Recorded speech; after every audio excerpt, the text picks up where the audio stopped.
So, I said I would bring you in when I had done a little bit of work in regards to automating the grinder, and the automation is well, at least the initial automation is complete. So I have a hopper here which is feeding iron into the grinder, and then the iron flakes are coming out straight away. So as mentioned, the next stage would be to get another steam engine here, get a friction heater here, and that will allow me to start cooking up all the ores at essentially no cost, and I can just place the ores into a chest and it will process automatically. And once I've got that stage up and running, I'll let you know if anything else happens of interest. One thing you probably will notice is that it is a lot quieter in here, and that is due to the sound muffler. Also, the steam engines are keeping 100% full, 100% fuel, so I'm pretty sure that one world interaction upgrade is more than capable of running at least 4 engines by itself, probably more.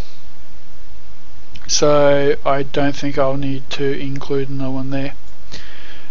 There hasn't been much else happening. I've done the AgriCraft update. I've killed a few, had some interactions with a few mobs, the standard stuff. We're getting some iron cooked up. I'm probably going to do another run of the blast furnace, and just to get some more HSLA steel for the next set of AgriCraft machines. Sorry, not AgriCraft, Rotary Craft. And as I said, once I have something more to show you, I'll bring you back in and we can basically see what else we can break. Well, there's a blood moon. Well, I'll show you what I've done for blood moons, because that tends to spawn a lot of zombies and mobs, and it tends to spawn the zombie shamans as well, who are basically, if you have 2 or more shamans, they're basically not invulnerable because they just keep on healing each other. Probably should shift my farms across from here to my main base, but what I've got is a pair of spikes, so I can just sort of drag everyone into this approximate area. We can see if we can have any early visitors.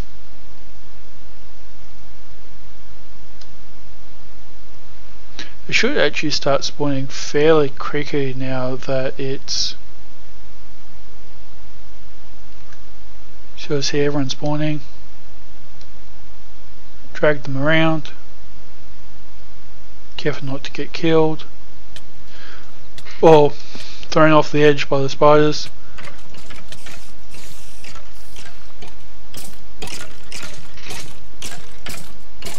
And if we just wait until they're about to be dead from the spikes, we can looks like they're not that stupid, unfortunately. Oh, zombies are.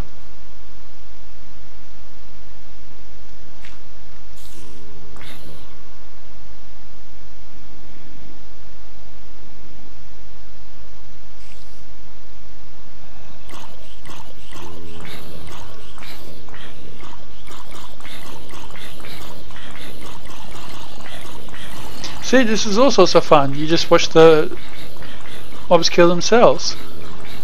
When they're about dead, you hit them once or twice, and that means you get the XP for them.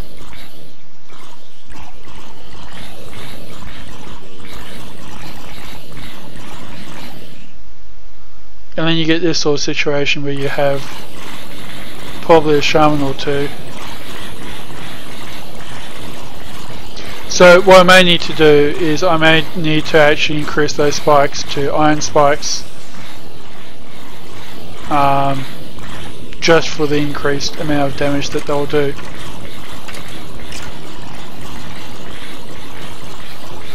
And I've got spiders wanting to pay me a visit.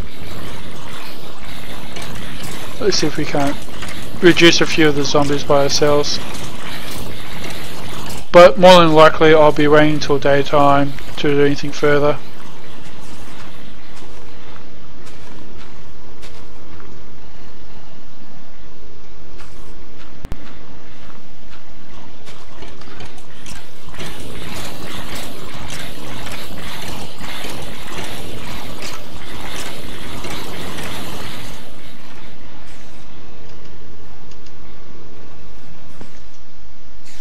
The other option is, of course, that I get a couple of HSLA steel swords for the damage that they will give me. Did I drop anything? No, I didn't. So, 9 spiders.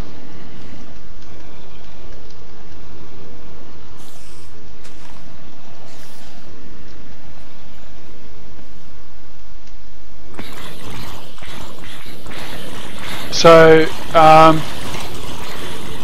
well then, have you listened to all these zombies screaming? I'm going to cut in here and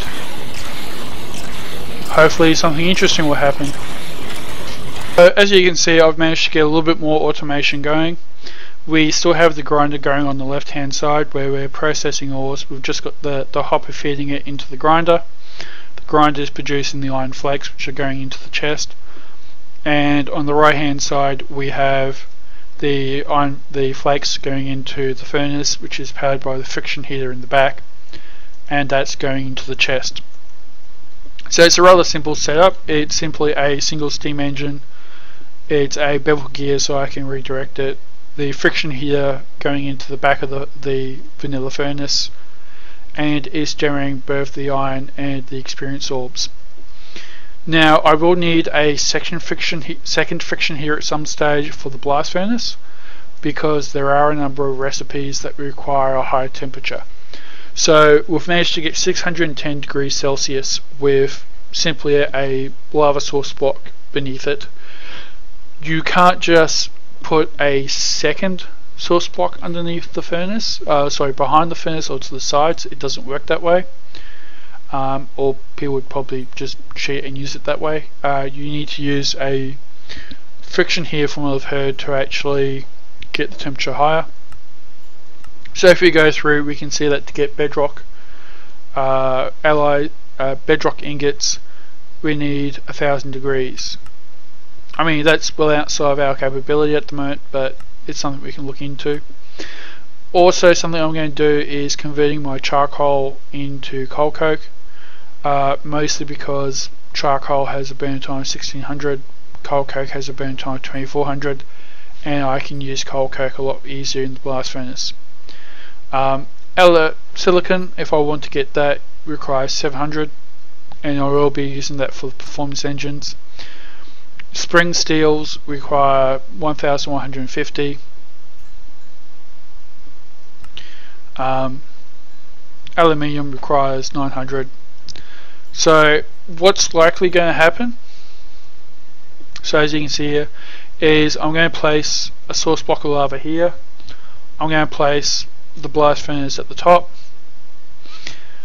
and then what I'm going to do is I'm going to have a steam engine and another friction here directly behind it, and I'll just move the sound muffler back a little bit more. So that's the automation I've got going so far. Next up is likely to be a mob farm, primarily for the various other resources I need. So what's going to happen there? Can I come out at night? You got zombies? What will happen, and I'll just bring up the mini-map, is I'm going to start looking at roofing over a 3x3 area, probably this area here, and then enclosing it, perhaps this 3x3 area. The reason why I go for 3x3 is that's the area that a railcraft chunk loader covers,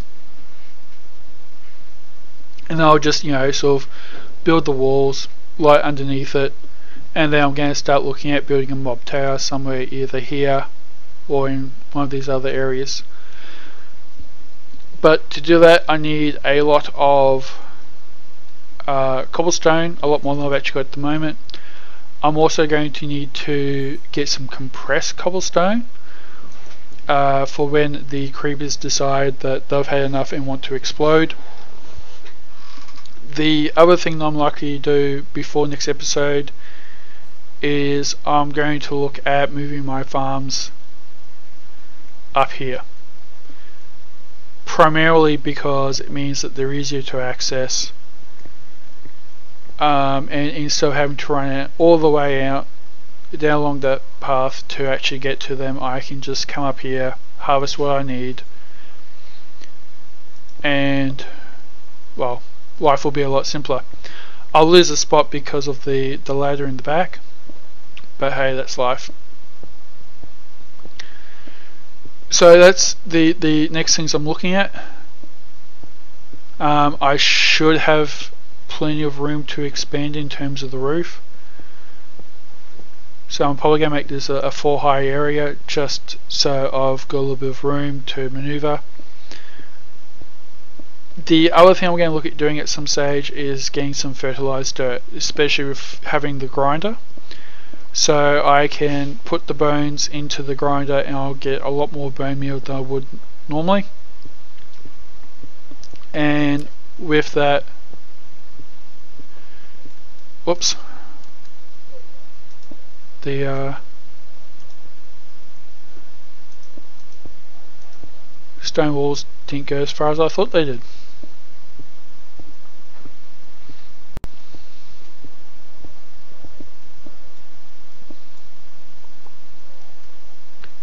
So that's something I'm going to have to look into the next time the sun's out.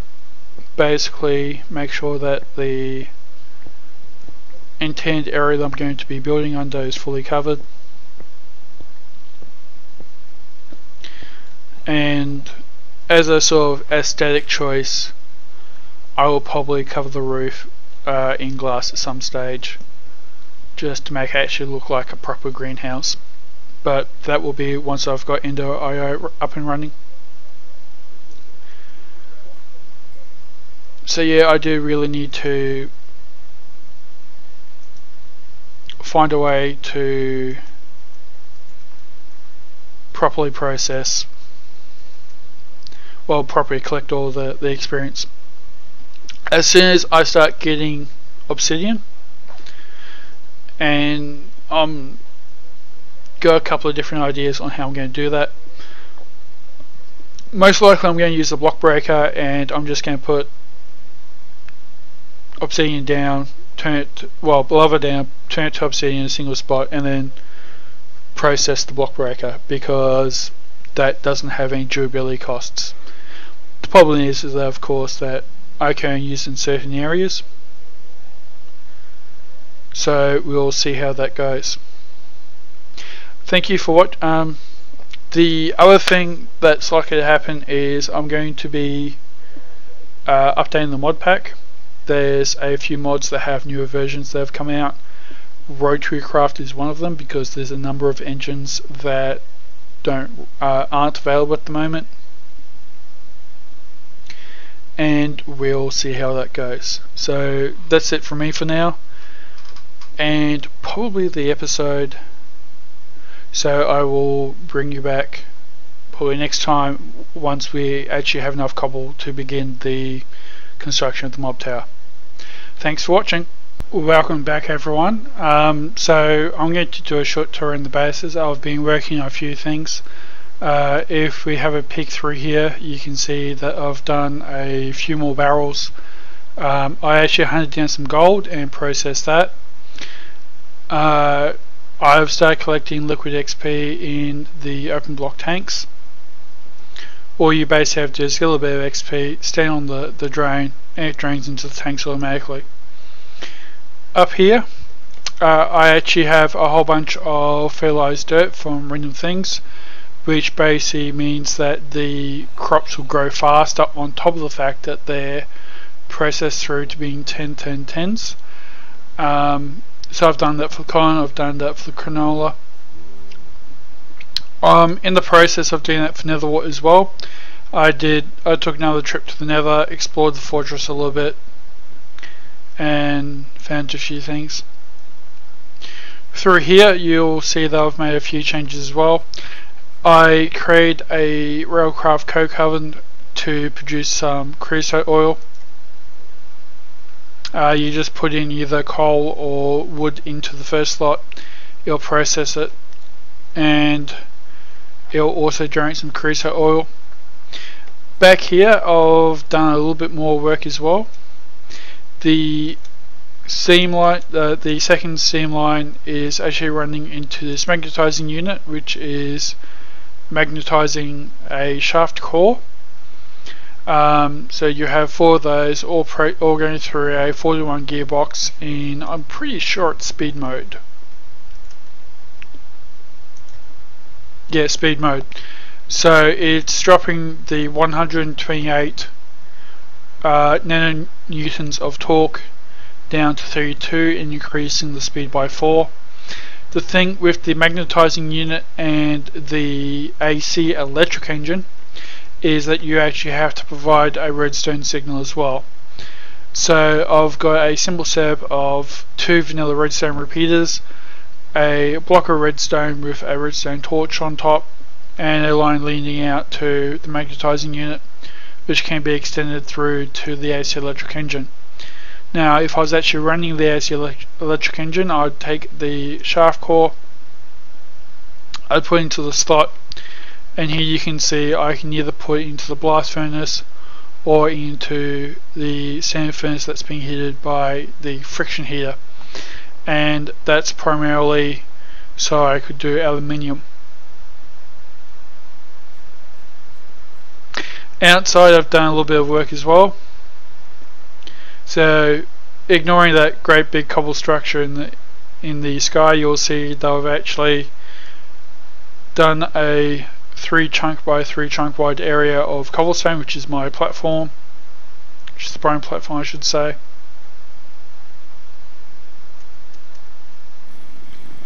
And in a few minutes all these zombies will just burn to death. So we'll go with this side instead.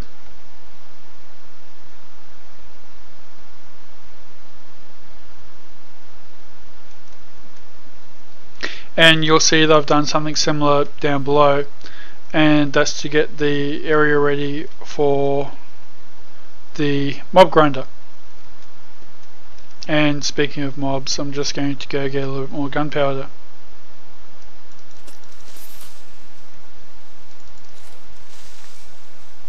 Oh, that was very nice. So one thing I do have is I do have a couple of cows, I do have some sheep underneath, and that will eventually be flattening out, but it won't be through manual labour. I'll find an automated way to do that. In terms of the mob tower, it basically is designed around vanilla mob spawning mechanics. What I have is everything narrows down to a 1 wide hole where there is an iron spike, so everything will drop onto the spike. If we go up a little bit,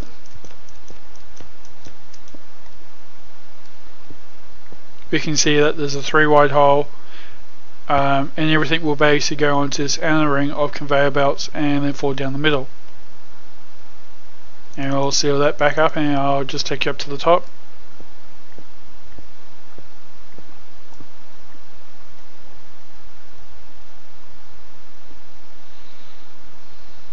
So this platform is 24 blocks high, and the intent is this is the distance at which mobs will start spawning. So you basically have a platform that's 8 out from the middle. In all directions, you have conveyor belts in the middle, so basically anything that gets caught on these conveyors is going to go down.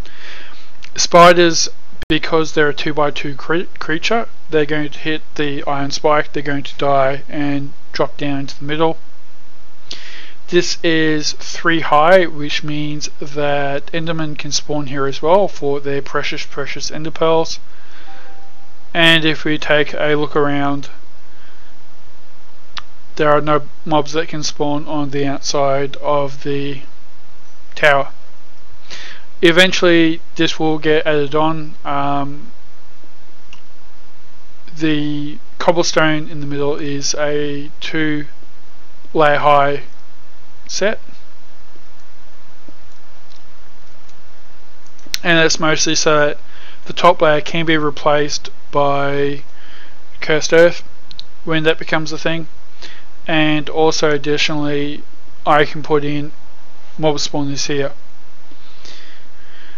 At this stage the collection of stuff is going to be manual, so if we just go back down to the bottom before we actually start running,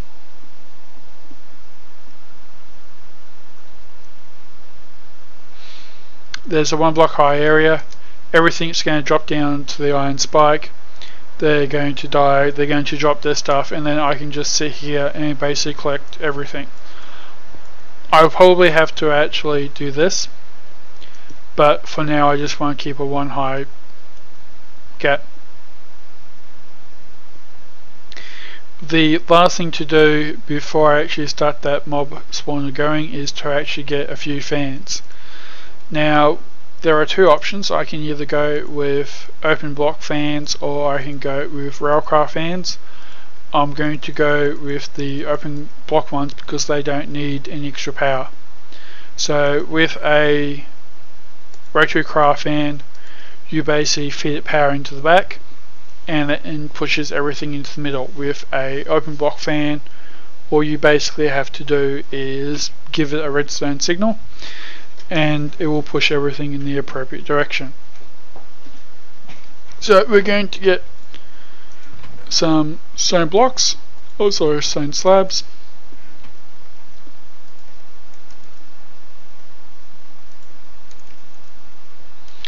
We'll just look up the fan recipe. No. So it's just iron bars, iron, and then stone slab. The difference between the 2 is that the rotary craft fan will actually give you more power if you provide it with, you know, a larger source of power, like a bigger engine. And the other thing is it will actually harvest crops as well, which is something we will eventually be doing for our farm upstairs. So I'm just going to build 16 of them. I'm sure I can use a whole bunch more later.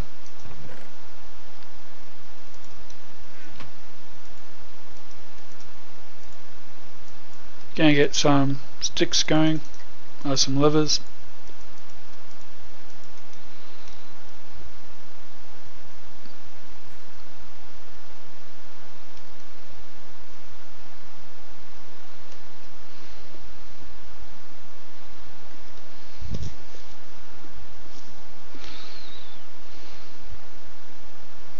So again, just up to the top.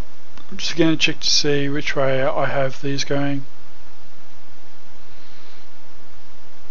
So these will work on a 3x3 area. So that's the outer wall. 1, 2.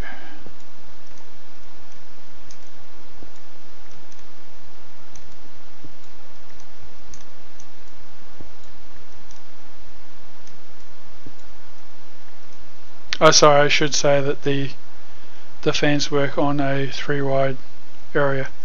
And apparently I've miscalculated because there's going to be an extra. Oh well, I can always make it a little bit smaller. And let's see if I've done the same problem on this end.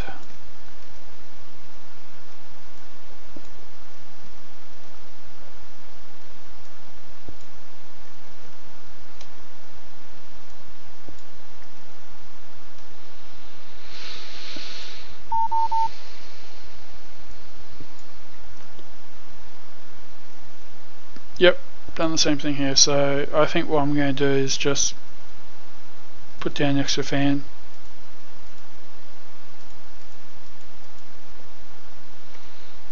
And one thing I will need to do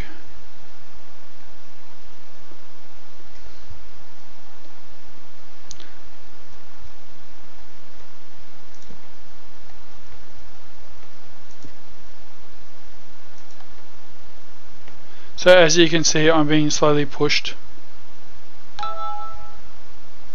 into the middle area by the fan. That's ICQ going off, and it's at this stage that there will be fans along this wall that will then push me into the middle.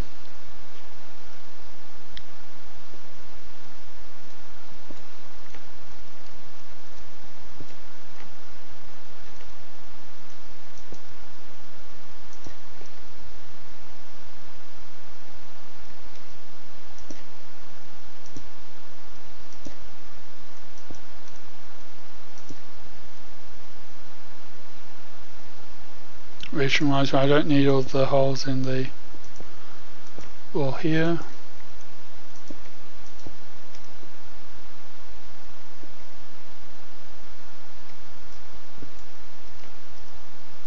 No. And it looks like I'll need a few more fans anyway.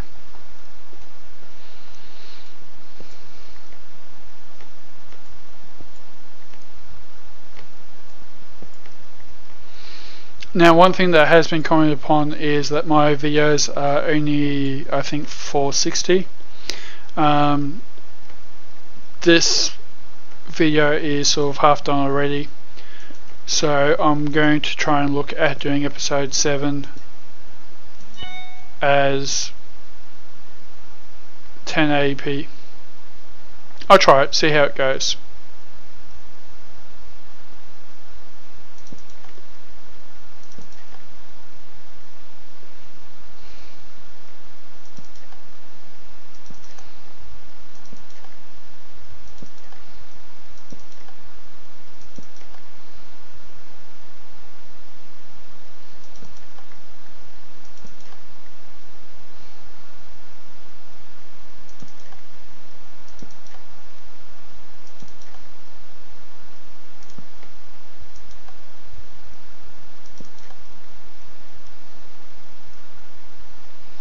I shouldn't have actually done that just yet, because I need to do this.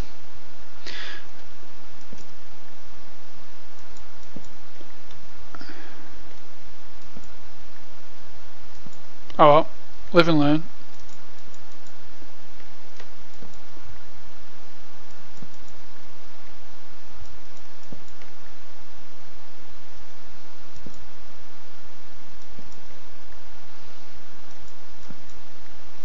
At least it should give you an example of what I intend for the spawner room to do.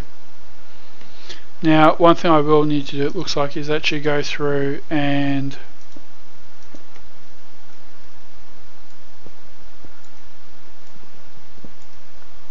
let's see if this will work.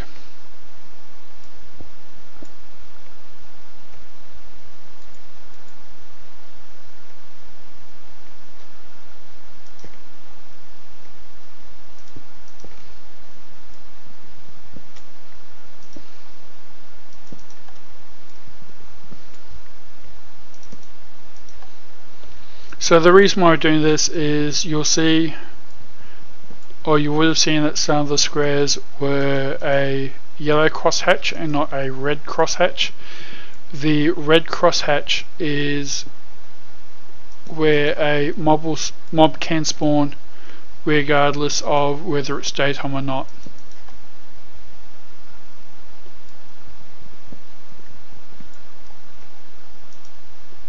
So what we're hoping to do here is we're hoping to block out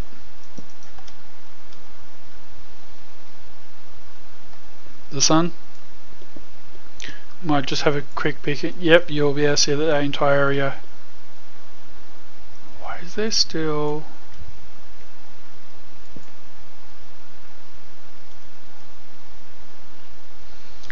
Well, good thing I checked.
So as you can see, the entire spawner floor, hopefully when I lock this up, is going to be red.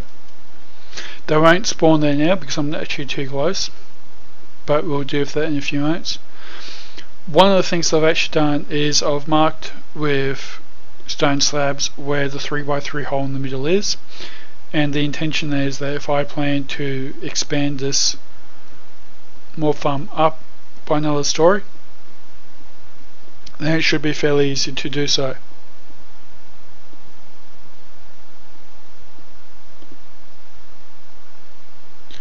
So the hope is in a few moments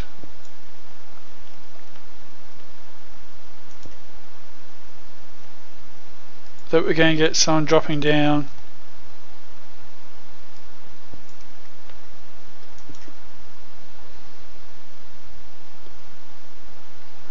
from the mob tower.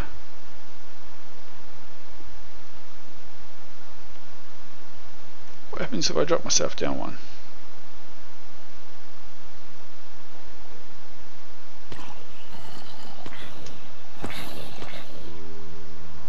There you go. Just zombies so far, but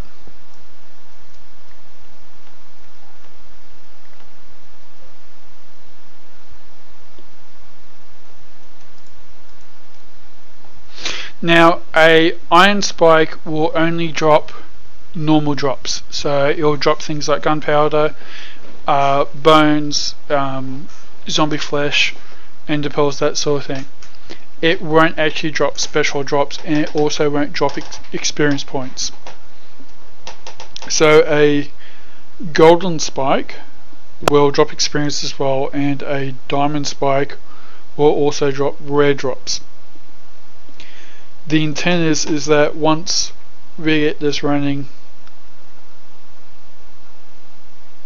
and we get a few drops from it, things like ender pearls and gunpowder and that sort of thing, we'll have the ability to move on to a rotary craft mob grinder or mob harvester and move on from there. I'm just going to cheat for a moment. I'm going to put on show mobs, and it looks like they're largely forming outside, which means we've got a couple options there. The first option is basically put ourselves in a position that's 24 blocks above the tower, but that does mean that we need to drop down on a semi-frequent basis. The other thing is we can wait for day. So what I'm going to do here is I'm going to stop the recording here. I will bring the recording back in when it's daytime and we can see how effective the tower is.